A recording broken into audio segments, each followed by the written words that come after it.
Everyone, मैं इस बारे में बिल्कुल बात नहीं करना चाहती थी, लेकिन मैं बात कर रही हूँ क्योंकि रजब भाई को मेरी बात बहुत बुरी लगी है।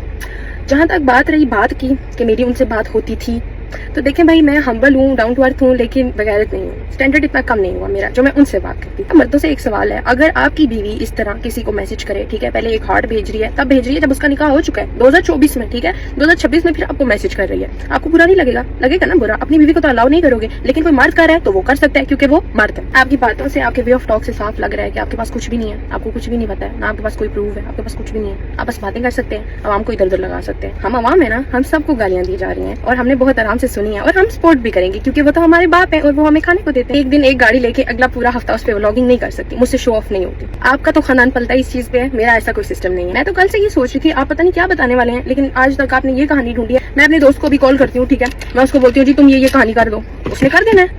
भाई आपके घर कोई वॉशरूम में जाता है, आप व्लॉग बना देते हैं, मैंने एक पोस्ट लगा दी तो क्या मसला हो गया? इन्फॉर्मेशन मेरे बारे में निकाल गया है, सारी फेक है यार, आपको क्यों नहीं पता? सोसाइटी में छोटे से घर की बात कर रहे हैं, आपको पता है गीगा के पास जो सोसाइटी है वो DHA फेज 2 है इस्लामाबाद का, और वो छोटी सोसाइटी नहीं है। दूसरी बात ये कि मेरी 3 घर है, मेरा एक घर नहीं है, मेरी 2 बहनें नहीं है, और मेरे पापा वापटा में होते हैं, मेरे पापा तो वापटा में नहीं होते। आपने किसी गलत लड़के की इन्फॉर्मेशन निकाली है, असल में आपको नाम में मसला हो रहा है ना, आपने मुझे मैसेज कर दिया, लेकिन आपको पता नहीं है कि मैं लाइवा हूँ या मैं लारे हूँ। और अगर आपको मैसेज करना था ना, मैसेज करने का प्रोफेशनल वे होता है, जब आप किसी को पिच करते हो ना किसी कैंपेन के लिए, तो इस तरह से मैसेज नहीं किए जाते। अगर मुझे फेम ही चाहिए होता ना, मैं जब से ये बात हुई है उसके बाद 5-6 पॉडकास्ट कर चुकी होती। मेरे लिए तो यही बहुत बड़ी बदनसीबी है कि मैं अगर वायरल भी हुई हूँ तो आपके साथ मेरी तस्वीर हर पोस्ट पे आती है जो बड़ी जहर लग रही है। 5 मेरे जैसे खरीदेंगे, मेरी जो 1 महीने की इनकम है ना बेटा जी, वो आप पूरे साल में भी नहीं बनाते होंगे, ठीक है, ये देख ले मैं साथ लगा रही हूँ। सैल्यूट टू ईमान जैसी लड़कियां जो आप जैसे मर्दों के साथ इतनी जिंदगी भी गुजार लेती है। अगर आप लोगों को लगता है कि मैंने फेम के चक्कर में किया, आप सब मुझे अनफॉलो करते हैं, मुझे कोई प्रॉब्लम नहीं है। सिर्फ मेरे DM में नहीं है, आप तो बहुत लोगों के DM में होंगे,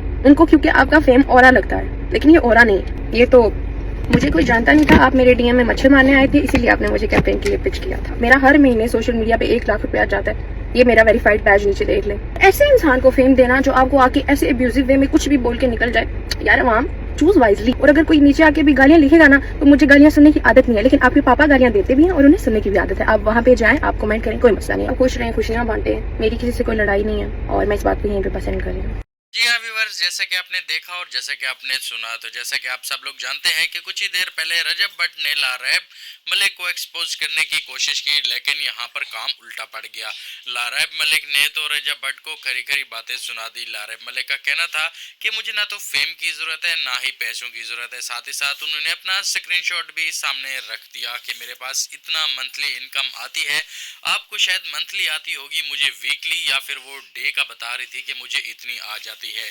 तो रही बात उन्होंने कहा कि एक्सपोज करने की, तो इस तरीके से एक्सपोज नहीं होता। अगर आप मेरे पास आए थे, अगर मुझे ICL के लिए आप लोग बोलने आए थे कि मैं उसमें पार्टिसिपेट करूं, तो ये कोई तरीका बिल्कुल भी नहीं था। इस तरीके से कोई भी किसी इंसान को जो है नहीं बोलता कि आप हमारे साथ इस फंक्शन में आए या हमारे इस इवेंट पर आए या ICL में किसी भी इवेंट पर इस तरीके से कोई भी किसी को नहीं बुलाता। जिस तरीके से आपने ये किया, तो उसका मैंने सिर्फ सिंपल और सीधे वे में आपको ब्लॉक करके आपको रिप्लाई दिया और आपको बात इतनी बुरी लग गई कि आप तो एक्सपोज खेलने पर ही आ गए हो। जबकि मेरी ना तो किसी के साथ लड़ाई है, ना तो किसी के साथ कोई जाती दुश्मनी है। बाकी जहां तक आप जो कर सकते हैं आप कर लें, मुझे कुछ फर्क नहीं पड़ना। और रही बात गालियों की, अगर आपके लोग मुझे गालियां देंगे तो मसला नहीं है, मैं वो नहीं सुनूंगी, ना ही वो मैं बर्दाश्त करूंगी, क्योंकि आप लोग की आदत है, आप बर्दाश्त करते हो, सुनते पे हो, लेकिन ये चीज़ें मुझसे बर्दाश्त नहीं हो पाती। बाकी आपसे जो होता है वो कर लो। जी हाँ व्यूअर्स, लारैब मलिक का ये कहना था। इस बारे में आपकी क्या राय है? क्या लारैब मलिक ने ज़बरदस्त जवाब दिया है या उसने मुसीबत अपने गले में बांध ली है? इस बारे में आपने बताना ज़रूर है। और साथ ही साथ आप लोग को क्या लगता है, क्या लारैब मलिक सही बात कर रही है या रजब भट्ट सही बात कर रही है? क्योंकि रजब भट्ट का भी स्टेटमेंट आया है कुछ ही टाइम पहले, और उसके फौरन ही बाद लारैब मलिक की भी स्टेटमेंट आ चुकी है, जिसमें वो सीधा और साफ रजब भट्ट की दी गई स्टेटमेंट से बिल्कुल भी मतलब मुख्तलिफ बातें कर रही हैं, जिसमें वो उस रजब भट्ट की बातों से बिल्कुल भी एग्री नहीं कर रही। इस बारे में आपका क्या कहना है? आपको क्या लगता है इसमें कौन सही कौन गलत? और साथ ही साथ उसने ईमान के बारे में भी बात की और ईमान का साथ दिया कि ईमान की हिम्मत है, वो तुम्हारे साथ किस तरीके से जिंदगी गुजार रही थी। अब इस बारे में क्या कहना है आपका कमेंट्स में जरूर बताएगा। इस तरीके की मजीद एडिट्स और वीडियो के लिए हमारे चैनल को सब्सक्राइब करके बेल आइकन को प्रेस कर दें।